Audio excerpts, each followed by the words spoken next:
Baleia assassina. Um nome que inspira terror nos homens do mar em todos os oceanos do mundo.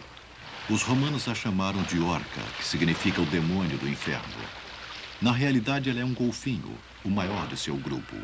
Um macho adulto pode pesar até 8 toneladas e sua barbatana dorsal chega a 1,80 m.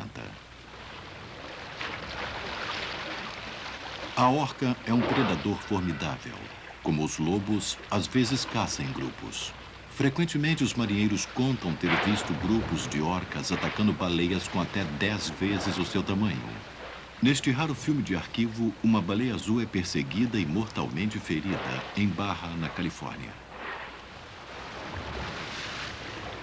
Apesar de não atacar as pessoas nem a vida marinha indiscriminadamente, existe alguma coisa estranhamente aterrorizante nestes animais grandes, eficientes e mortais. Até agora, nenhum homem foi morto por este chamado demônio das profundezas, e milhares de pessoas se reúnem diariamente para assistirem os shows das baleias assassinas nos vários aquários da América do Norte. Não é o medo, mas a fascinação que atrai as multidões.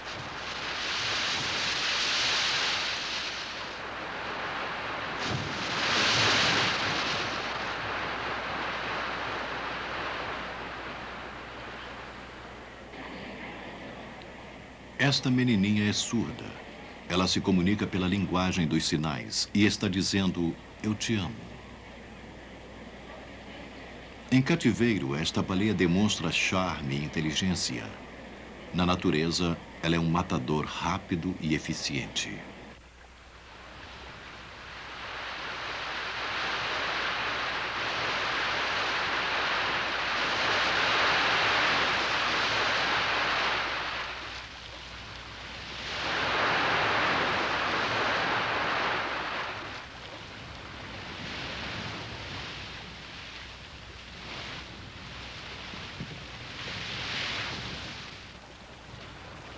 A transformação da opinião pública de grande medo para adoração pode ser datada por uma reportagem da TV canadense de julho de 1964.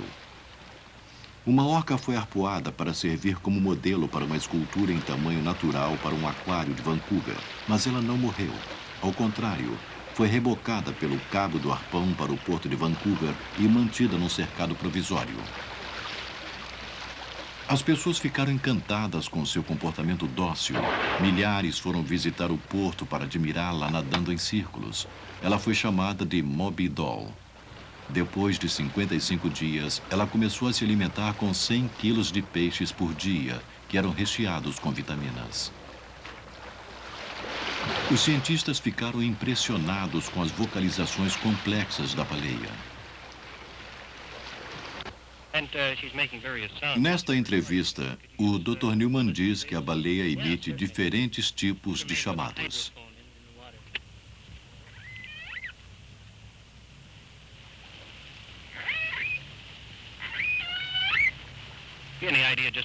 Estes chamados foram gravados graças a um hidrofone colocado na água. Os cientistas não sabem exatamente se esses sons são de curiosidade, nervosismo, ou se ela está chamando outros da sua espécie. Mas no futuro, pretendem estudar melhor os sons e classificá-los. Depois disso, vão estudar as reações da baleia a estes sons gravados.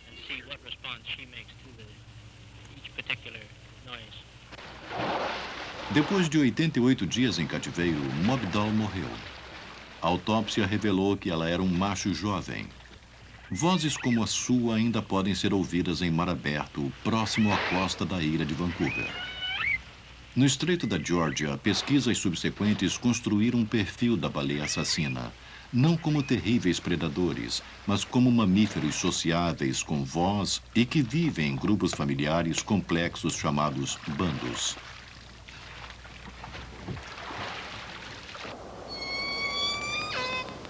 Estas vozes pertencem a um grupo que foi chamado de Bando J.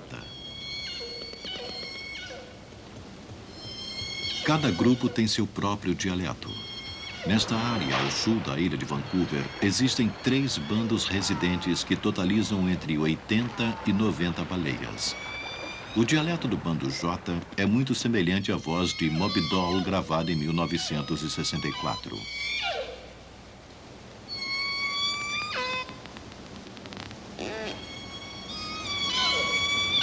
Um bando tem um repertório de aproximadamente 12 chamados.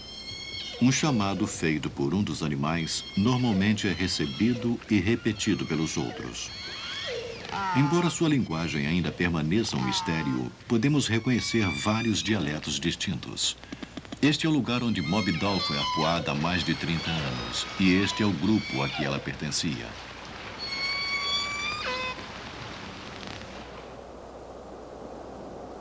Mais ao sul, em torno da ilha de San Juan, entre a ilha de Vancouver e a costa de Washington, pesquisadores americanos também conhecem bem o bando J.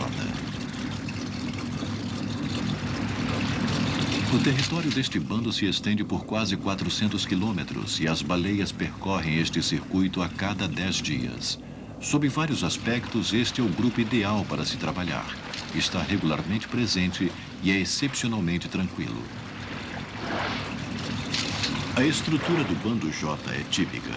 8 fêmeas, com 6 filhotes de várias idades, seguidas por 3 machos, todos eles filhos de algumas dessas fêmeas.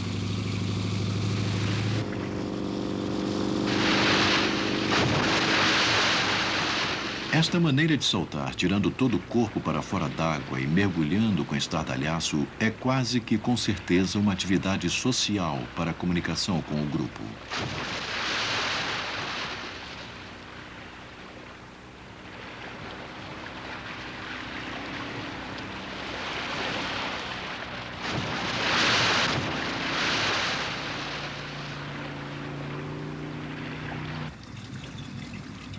Os pesquisadores conseguem fotografar e identificar cada um dos membros dos 3 bandos, reconhecendo-os pela forma das nadadeiras e pelas cicatrizes no dorso.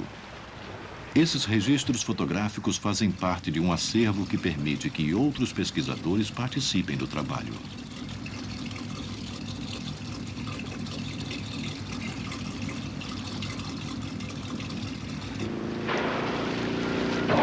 O resultado de anos de trabalho árduo começa a aparecer.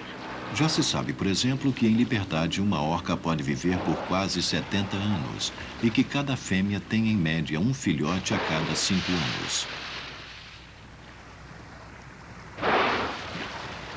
As orcas têm seus pesqueiros favoritos, onde o salmão se reúne em densos cardumes. Todos os 3 bandos patrulham a faixa de mar que vai de Washington até águas canadenses. Parece não haver divisão territorial entre os bandos. Normalmente eles caçam em grupos familiares, mas outras vezes se juntam num superbando de 90 membros. O bando que é visto com mais frequência é o J. Mas um outro bando residente também aparece com frequência. É o bando K, e seu maior macho é chamado de K1.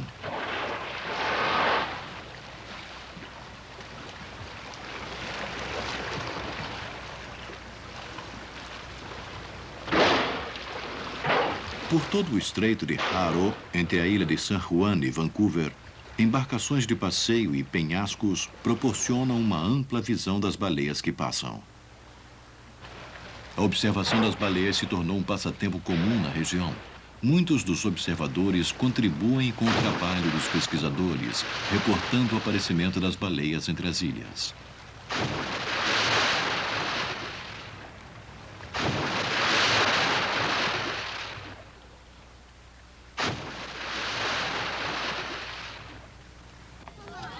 Mas não é preciso viver perto do mar para ver as orcas. Hoje elas representam uma gorda fatia no show business, uma das maiores arrecadações da América.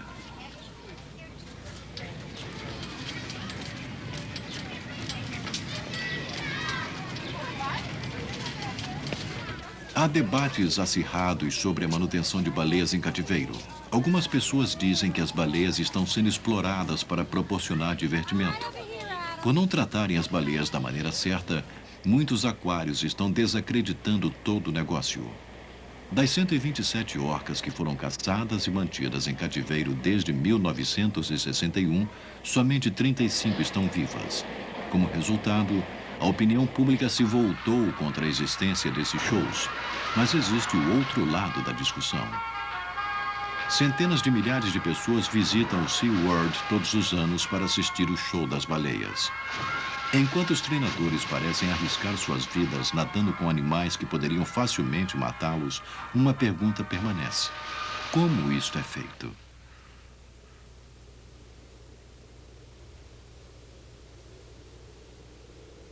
O treinamento é feito entre os shows. Não é questão de recompensa material, nem o uso da força. Os treinadores logo descobriram que as baleias são muito independentes para receber suborno e muito grandes para receber ordens. As baleias não são recompensadas com peixes. Elas têm todo o peixe que quiserem durante todo o dia. Sua recompensa é o tratamento carinhoso e às vezes vigoroso que recebem de seus treinadores.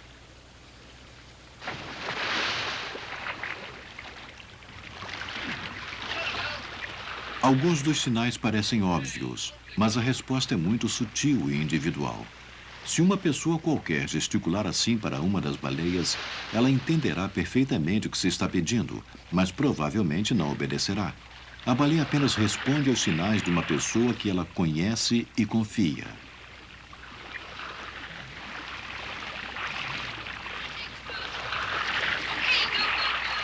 Esta comunicação entre pessoas e animais leva tempo para se desenvolver. Alguns animais respondem à constante atenção e interação melhor do que outros. Os cães, por exemplo, são mais fáceis de treinar do que os gatos.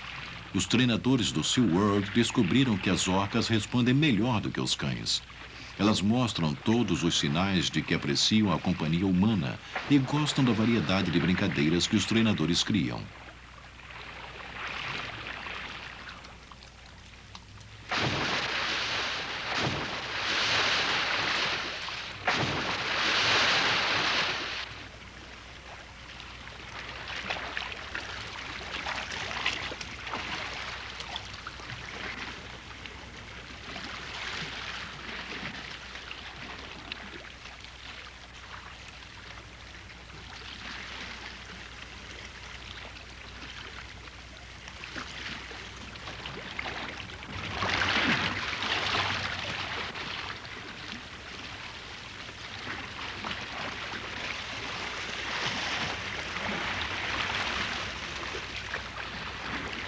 Os números que são criados nas sessões de treinamento quase todos são ideias das baleias.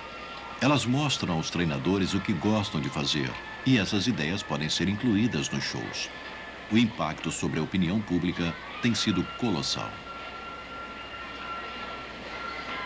Já se foram os dias em que um treinador de baleias era comparado a um treinador de leões arriscando a vida e a perda de membros, se defrontando com um devorador de homens. O que as orcas pensam ainda é um mistério. Algumas pessoas dizem que são prisioneiros atormentados, caminhando lentamente para a loucura no confinamento de suas piscinas. Outras respondem que as orcas estão saudáveis e aparentemente de bom humor. A verdade é que mais da metade das orcas em cativeiro morre depois de 3 anos.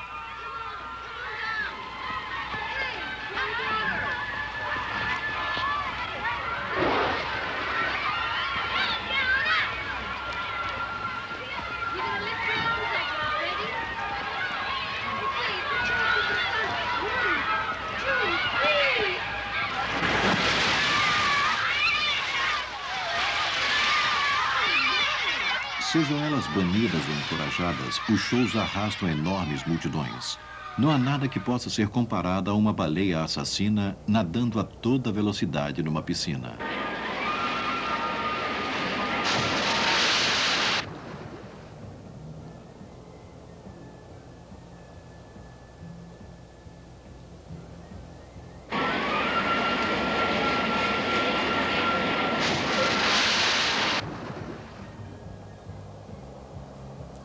Como as orcas são muito inteligentes, há sempre o perigo delas ficarem aborrecidas com a repetição dos números. Isso faz com que os treinadores se preocupem em não fazer 2 shows iguais.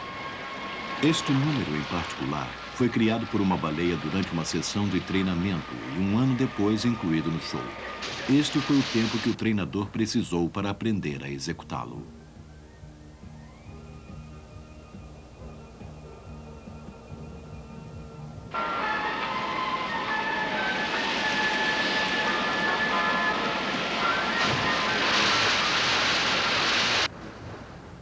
Todos os números ou comportamentos, como eles chamam, vêm do comportamento natural das baleias e apenas são estendidos ou exagerados além da duração normal.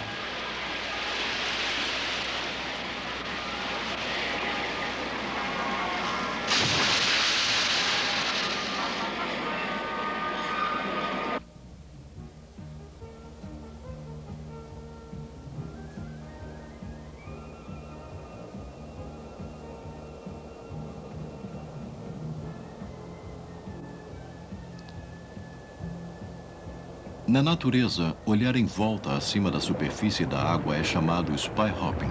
Para o show, a baleia prolonga este movimento e faz uma vistoria demorada.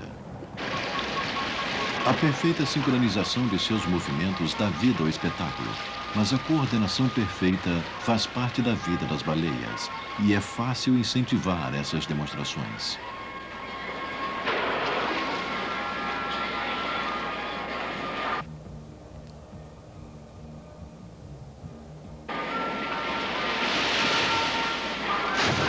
Os shows de baleias transformou os sentimentos das pessoas em relação às baleias, de medo para admiração. Isso beneficia a espécie, mas muitos amantes das baleias recém-convertidos afirmam que é um crime capturar as baleias livres e confiná-las para o resto da vida numa pequena piscina. A solução é criar um programa de reprodução em cativeiro. Mas as orcas são difíceis de se reproduzirem em cativeiro. O SeaWorld é um dos poucos aquários a ter êxito nesta empreitada. Eles acreditam este sucesso ao bom relacionamento entre baleias e treinadores.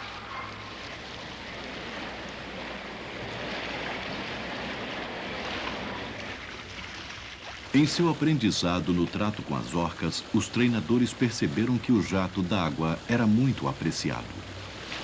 A orca mostrou ser um animal sensual, com uma pele fina e sensível, que responde a um contato suave. Elas parecem gostar tanto da mangueira quanto um gato gosta de ser afagado.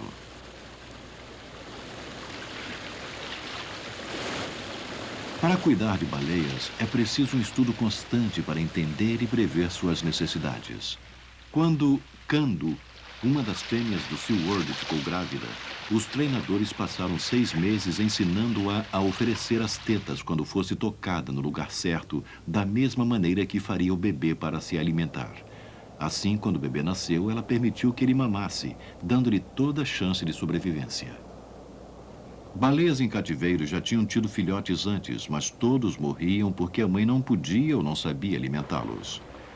Em 26 de setembro de 1985, após uma gestação de 15 meses, Kando teve seu filhote em frente às câmeras, e este filme inédito rodou o mundo inteiro.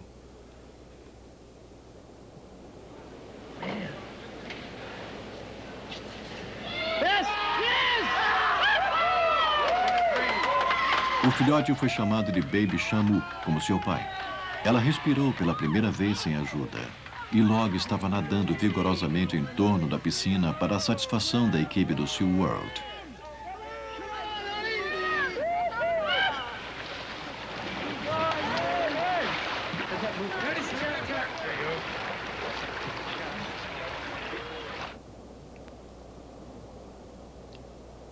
Com uma outra fêmea sempre por perto, como seria na vida em liberdade, Kando estava visivelmente relaxada e confiante o suficiente para alimentar Baby Shamu desde o início, como lhe for ensinado.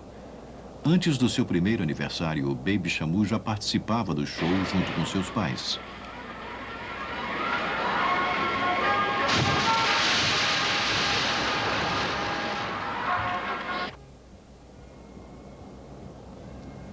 Ela não teve muito o que aprender. Como todo bebê baleia, ela imitava tudo que os adultos faziam.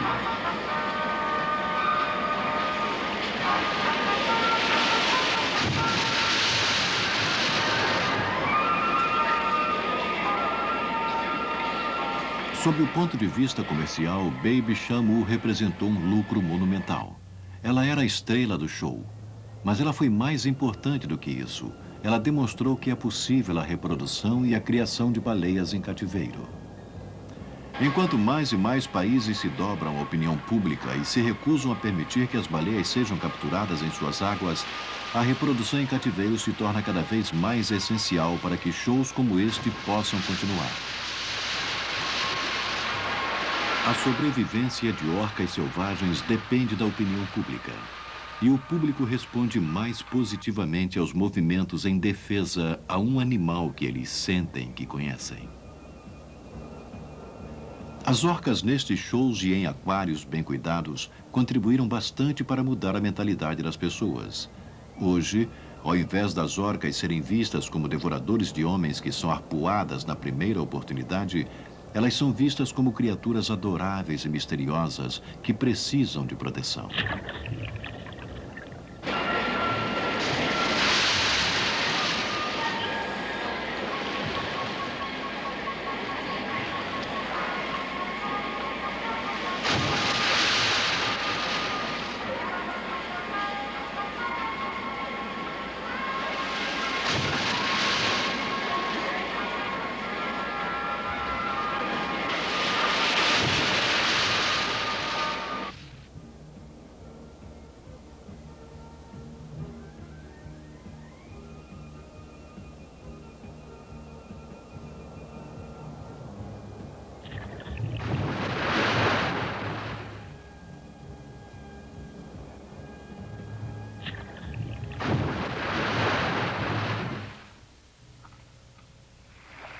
A influência da opinião pública tornou-se um trunfo poderoso nesta baía remota no norte da ilha de Vancouver.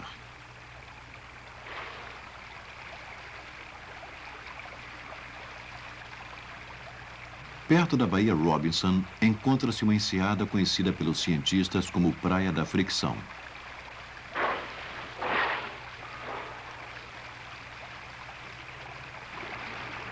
É um lugar mágico e palco de algumas atitudes muito misteriosas. É difícil imaginar o que faz com que esta enseada seja tão atraente para as orcas. Ela é abrigada e o fundo é formado de seixos achatados e lisos, mas é exatamente como as outras baías da região. A água não é muito clara, mas isso não importa para as orcas, porque elas percebem seu mundo muito mais pela audição do que pela visão. Uma das hipóteses é que a configuração acústica da baía, de alguma maneira que os humanos não podem perceber, seja atraente para elas.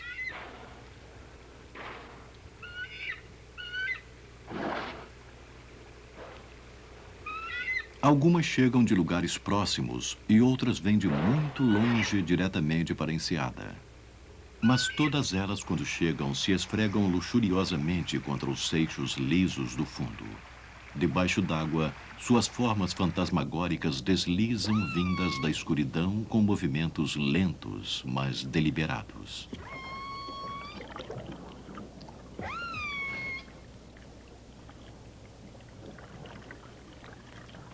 Ninguém sabe exatamente o que significa este comportamento. Mas pela voz das baleias é evidente que é alguma coisa importante. Ninguém mais além delas produz sons como estes.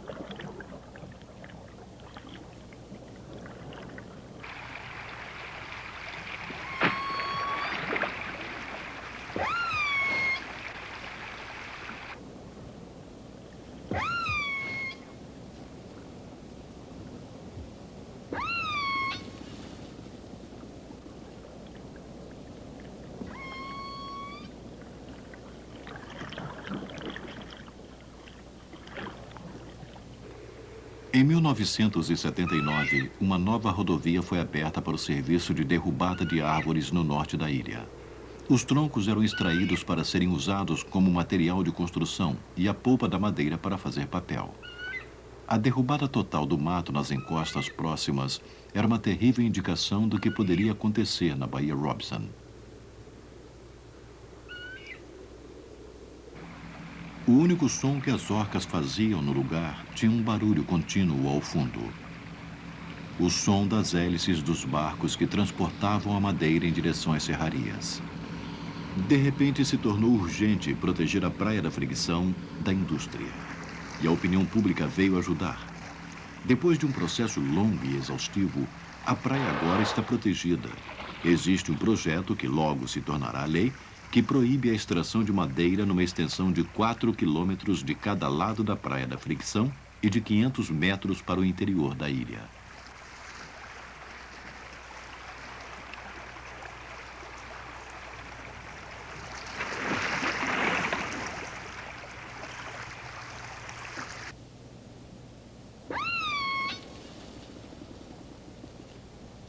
O leque de explicações varia desde higiênico até misterioso. As orcas poderiam simplesmente estar se cuidando, usando a facilidade dos seixos lisos para removerem parasitas de suas peles finas e sensíveis. Outros pesquisadores falam numa conexão sexual. A Praia da Fricção é um dos 3 únicos lugares do mundo onde já se viu uma orca em estado selvagem ter a sua cria. Mas ninguém ainda apresentou uma razão convincente do que elas estão fazendo na realidade.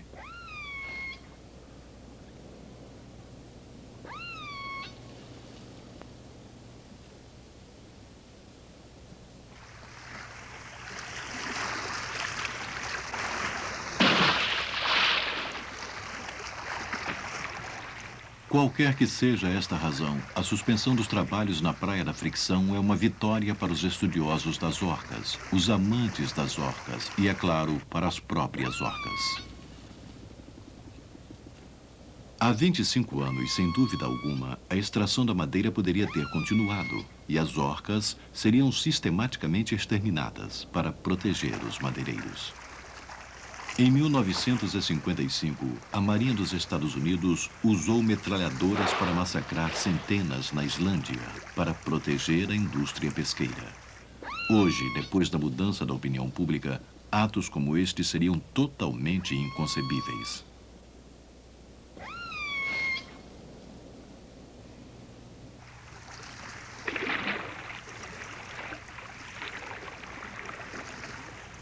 Para entender melhor as orcas, os cientistas começaram a gravar e analisar os sons por elas produzidos.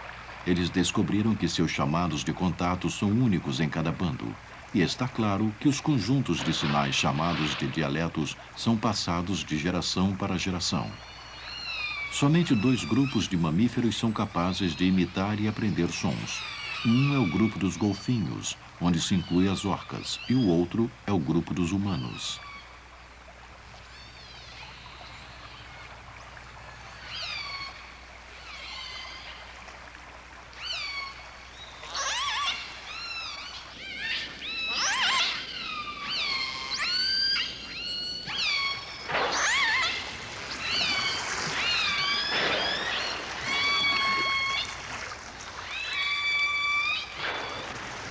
As orcas encontram suas vítimas através de uma forma sofisticada de sonar chamada ecolocalização. É um sistema tão sofisticado que elas podem, mesmo em águas escuras, perceber a diferença entre salmões e bacalhaus a uma distância de 60 metros. Junto com os guinchos de ecolocalização e uma dúzia de chamados padronizados, as orcas normalmente batem na água com suas caudas e nadadeiras. Mesmo sem entender o significado de seus chamados, é óbvio que elas usam o som para se comunicar.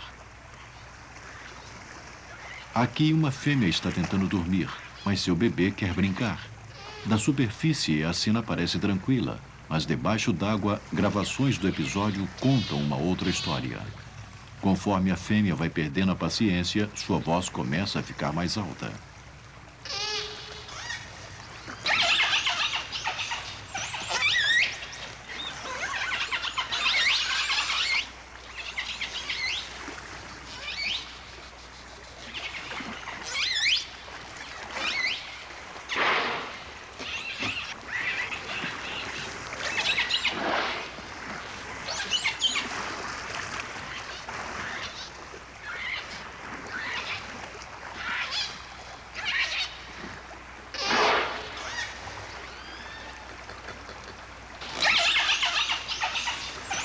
As orcas são conhecidas por usarem o castigo.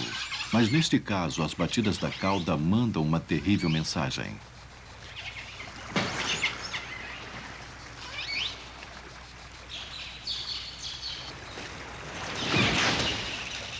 Tentar interpretar o que as orcas estão dizendo é um desafio.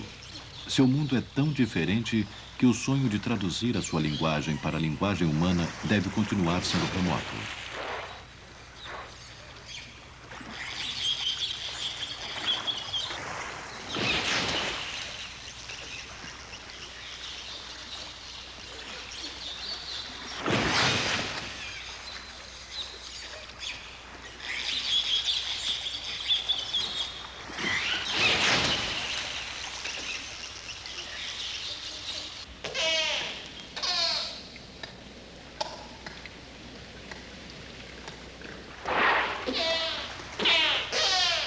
De tempos em tempos, o grupo fica todo junto para descansar por algumas horas. Elas repousam com preguiça na superfície, respirando a cada 30 segundos mais ou menos e murmurando uma para a outra em voz baixa.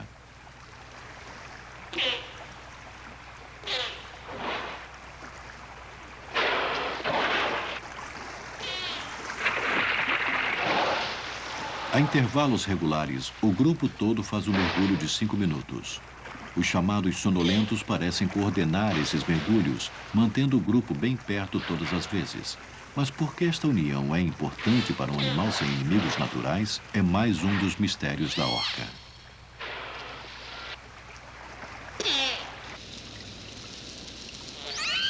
Quando o grupo se encontra com salmões, as vozes e o comportamento mudam abruptamente. O grupo se divide em pequenos grupos que atacam no que parece ser uma luta desordenada por comida. Os chamados podem ser simplesmente excitação, ou também podem servir para manter as orcas em contato umas com as outras. Alguns indivíduos podem se afastar quilômetros do grupo na excitação da caça.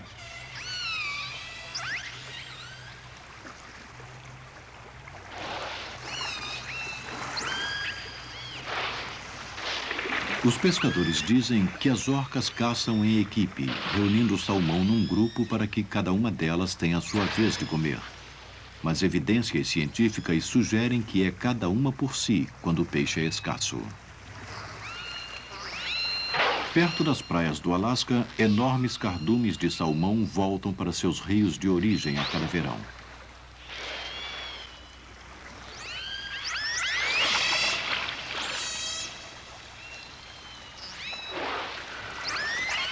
Este grupo foi encontrado em Prince William Sound durante o verão de 1987.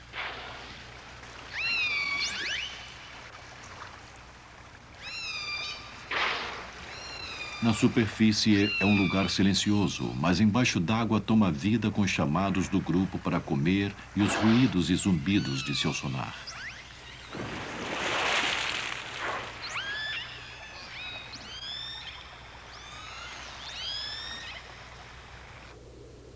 Prince William Sound era o lugar favorito das orcas por causa da abundância de comida no verão. Agora, depois do vazamento de óleo, seu futuro é incerto. Existem cenas que certamente não se repetirão, mas muito em breve, com certeza, os números também não. Ele fica na ponta do Golfo do Alasca e aqui, na parte oeste do Sound, existiam 10 grupos que vinham regularmente passear, fazendo um total de aproximadamente 170 animais. Agora, quem sabe?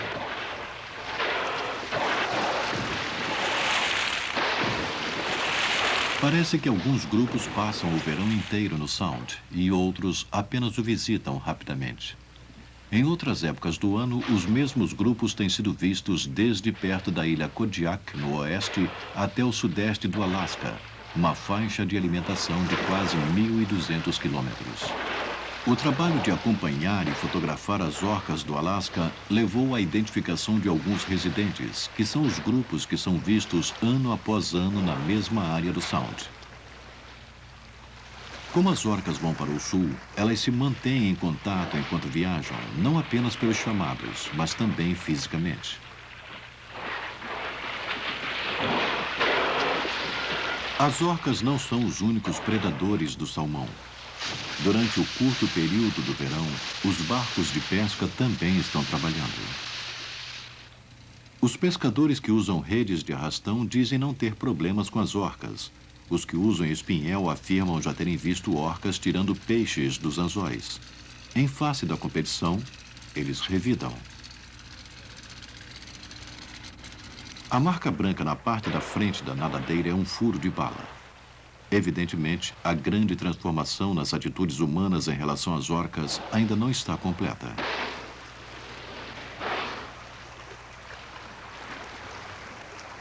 Um dos pesquisadores de Prince William Sound descobriu que enquanto algumas orcas são de difícil aproximação, outras demonstram grande interesse pelo seu barco.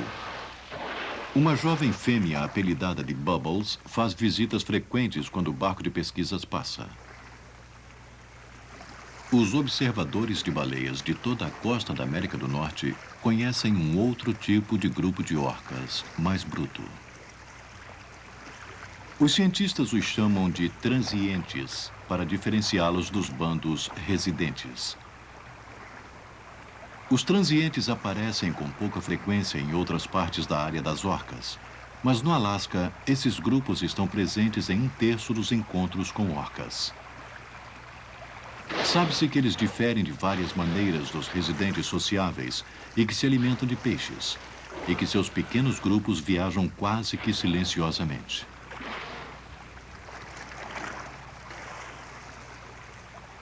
Suas vozes, quando chamam, são bem diferentes das vozes dos residentes, mas na maior parte do tempo eles se movem sem emitir sons por uma boa razão.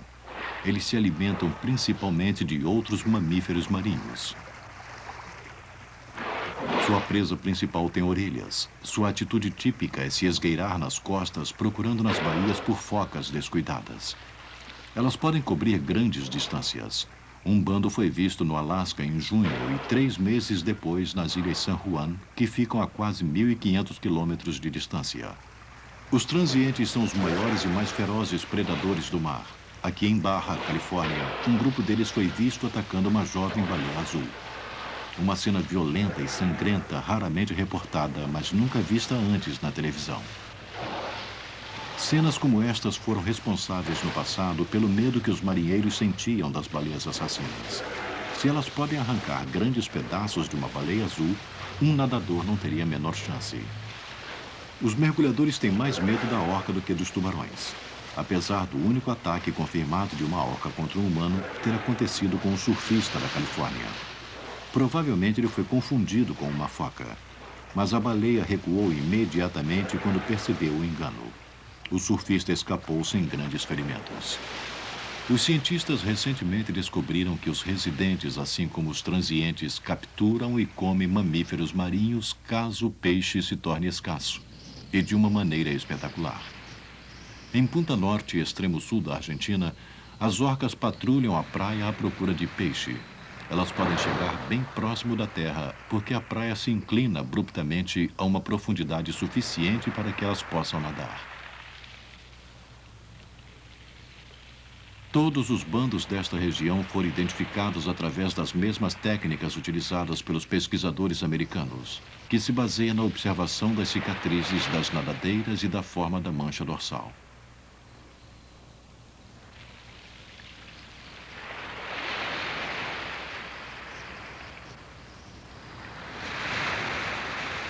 Este grupo familiar, em particular, está nesta praia durante o ano todo. Ele é composto de 3 membros, a fêmea, um filhote e um grande macho adulto com a nadadeira levemente encurvada. O macho sempre vem à praia em busca de peixe, enquanto os outros ficam esperando a uma distância de 500 metros.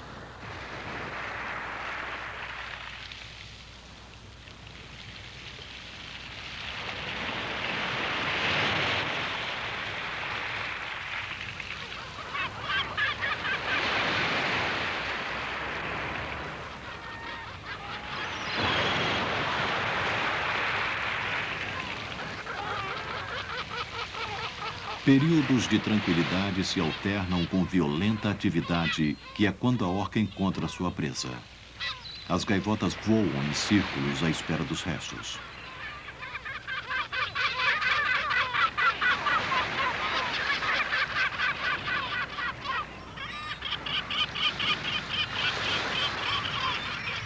Ocasionalmente, um peixe dispara buscando segurança dentro das ondas, mas é seguido pela baleia. Este macho tem quase 10 metros de comprimento.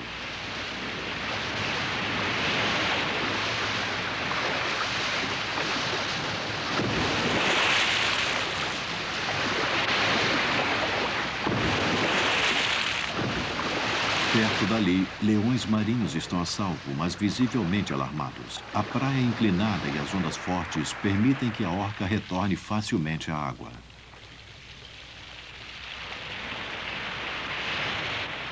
Uma vez na água, a orca retorna à pesca. Mas ela esteve muito perto de um tipo de alimentação que é muito mais nutritiva e mais fácil de pegar: leões marinhos e seus filhotes. É assim que os predadores descobrem novas presas. A forma da praia na maré baixa é muito importante para o que vai acontecer em seguida. A barreira de pedras na praia é cortada por um profundo canal que leva até a marca da maré alta no limite da praia de Cascalho. Na maré alta, os leões marinhos estão perfeitamente seguros quando nadam sobre o fundo rochoso.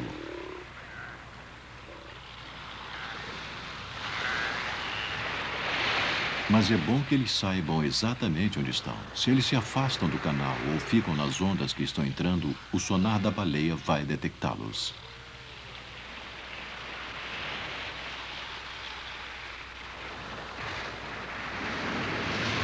Ataques como este ocorrem durante todo o ano, mas frequentemente falham.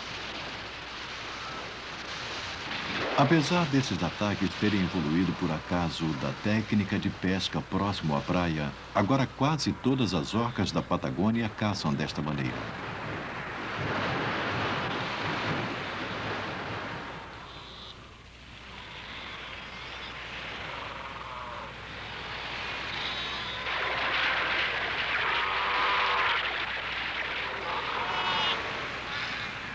O pico do seu sucesso é em março e abril, quando os filhotes em crescimento se tornam mais audaciosos, mas ainda são inexperientes. Flutuar na água diretamente em frente às mandíbulas de uma orca parece tolice, mas o leão marinho adulto sabe perfeitamente onde está o limite da rocha submersa, e a orca não vai ou não pode cruzar esta linha. Os adultos sabem o que fazer. Os jovens inexperientes é que saem perdendo.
O macho leva sua presa para águas profundas, onde sua fêmea e o filhote aguardam para se alimentar.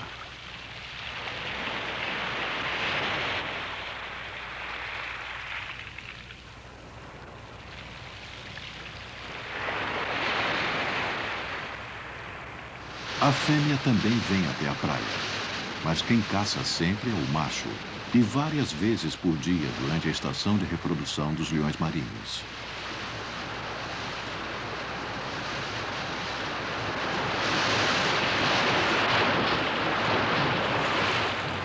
As perdas para a população de leões marinhos no total são insignificantes, mas para a família de orcas, quando o peixe escasseia, os leões marinhos são um suplemento valioso para a sua dieta.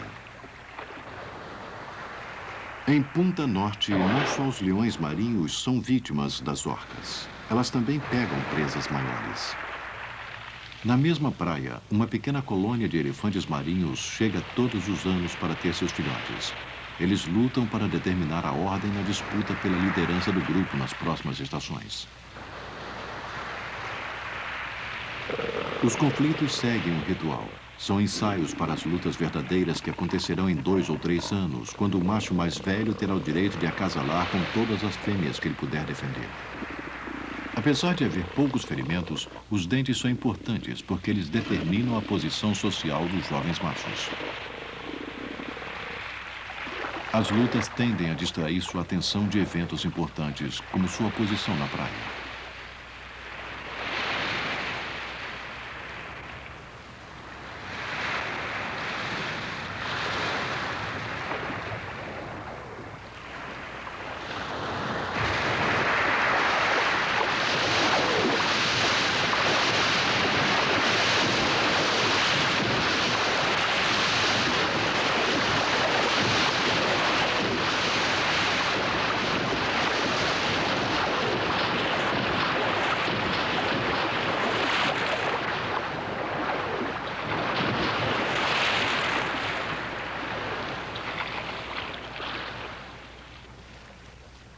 Vejamos novamente o ataque em câmara lenta.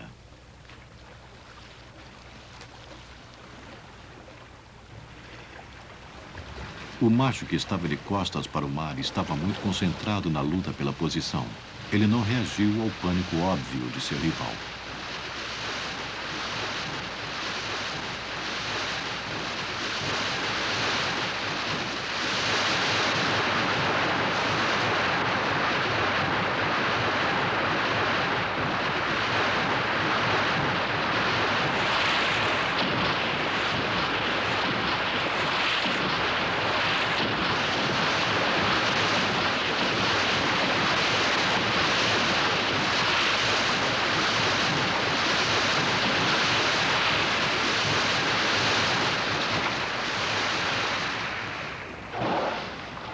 A orca leva sua presa ainda viva para sua família a 400 metros mar adentro.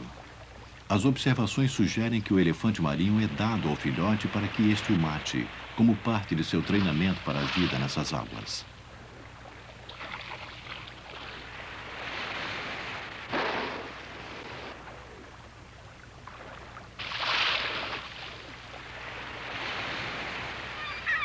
Geralmente, são os transientes os verdadeiros matadores.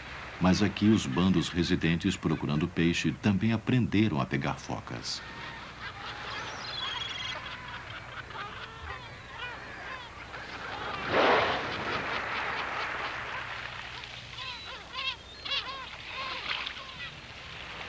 As gaivotas e os mergulhões rodeiam os restos como abutres marinhos.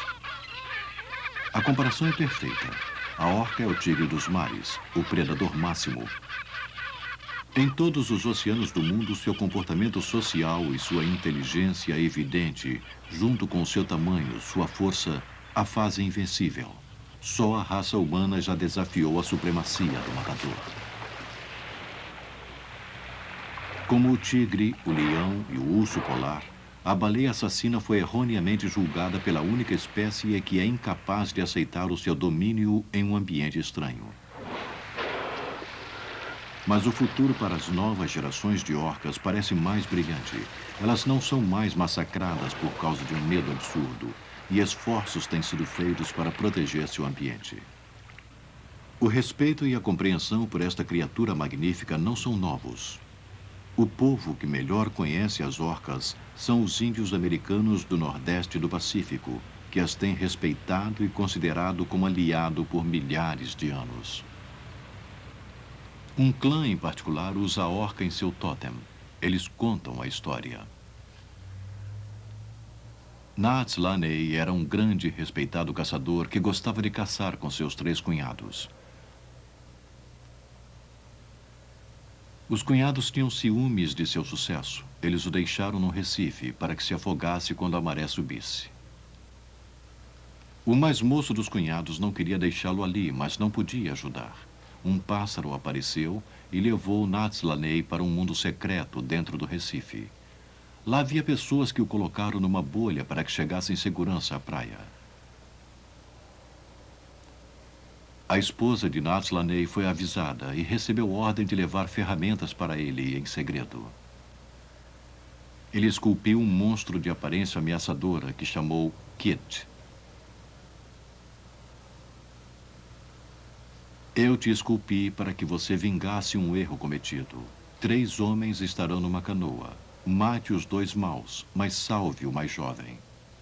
A baleia assassina executou os 2 irmãos e levou o mais jovem para a praia. Natslanei ordenou então que a baleia nunca mais ferisse um homem e a soltou no mar.